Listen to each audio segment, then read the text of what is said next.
அனைவருக்கும் வணக்கம். நீங்கள் பார்த்துட்டு இருக்கிறது ஆலினால் மேக்கர் சேனல். இன்றைக்கி உங்களுக்கு நான் செஞ்சு காமிக்க போகிறது வெங்காய சட்னி. இது சின்ன வெங்காயத்திலேயே பண்ணுறது, தக்காளி இல்லாமல் நம்ம சீக்கிரமே பண்ணிடலாம். ரொம்ப ஈஸியானது.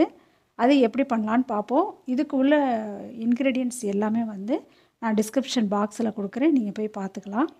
இப்போ இது எப்படி பண்ணலான்னு பார்ப்போம் வாங்க. ஸ்டவ்வை ஆன் பண்ணிவிட்டு ஒரு பேன் வச்சுருக்கேன். இதில் 2 ஸ்பூன் அளவுக்கு நம்ம எண்ணெய் ஊற்றிக்கலாம்.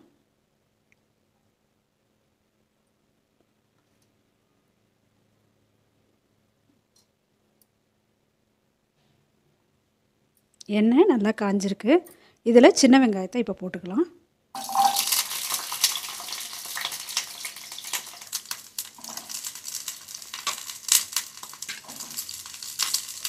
போட்டு இப்போ நல்லா வதக்கிக்கலாம்.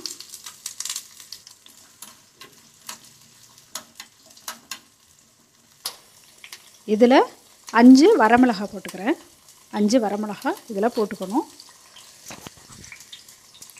அடுத்தது புளி இந்த அளவுக்கு போட்டுக்கணும்.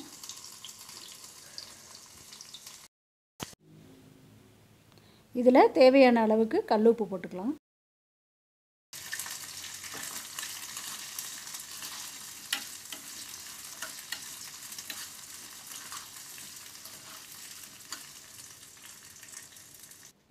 அது ஆறுறதுக்குள்ளே நம்ம தாளிச்சுக்கலாம்.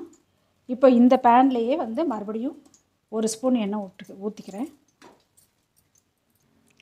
எண்ணெய் காஞ்சிருக்கு. இதில் 1/2 டேபிள் ஸ்பூனு கடுகு போட்டுக்கிறேன்.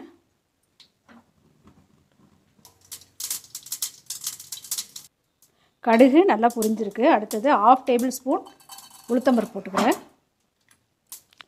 நல்லா உளுத்தம்பருப்பு நல்லா செவந்து வந்திருக்கு இந்த மாதிரி. அடுத்தது கருவேப்பிலையை போட்டு நல்லா வதக்கிட்டு நம்ம ஸ்டவ்வை ஆஃப் பண்ணிவிட்டு எடுத்துக்கலாம். இப்போ இதை நைஸாக அரைச்சி எடுத்துட்டேன். இந்த மாதிரி கன்சிஸ்டன்சியில் நம்ம அரைக்கணும். 1ஆம் நம்பர்லேயே போட்டு தான் அரைக்கணும். அப்போ தான் இந்த அம்மியில் அரைக்கிற பதம் வரும். இந்த மாதிரி அரைச்சி எடுத்துக்கணும். இப்போ அருமையான சட்னி ரெடியாக இருக்குது. தாளித்ததை இதில் நம்ம ஆட் பண்ணியாச்சு. சின்ன வெங்காயம் சேர்த்ததுனால உடம்புக்கு இது ரொம்ப நல்லது. இதே மாதிரியே நீங்களும் ட்ரை பண்ணி பாருங்கள். எப்படி இருக்குன்ட்டு கமெண்ட் பாக்ஸில் போய்ட்டு உங்களோட ஒப்பீனியனை என்கிட்ட ஷேர் பண்ணிக்கோங்க. ஆலினால் மேக்கர் சேனலுக்கு லைக் பண்ணுங்கள், ஷேர் பண்ணுங்கள், சப்ஸ்கிரைப் பண்ணுங்கள். தேங்க்யூ.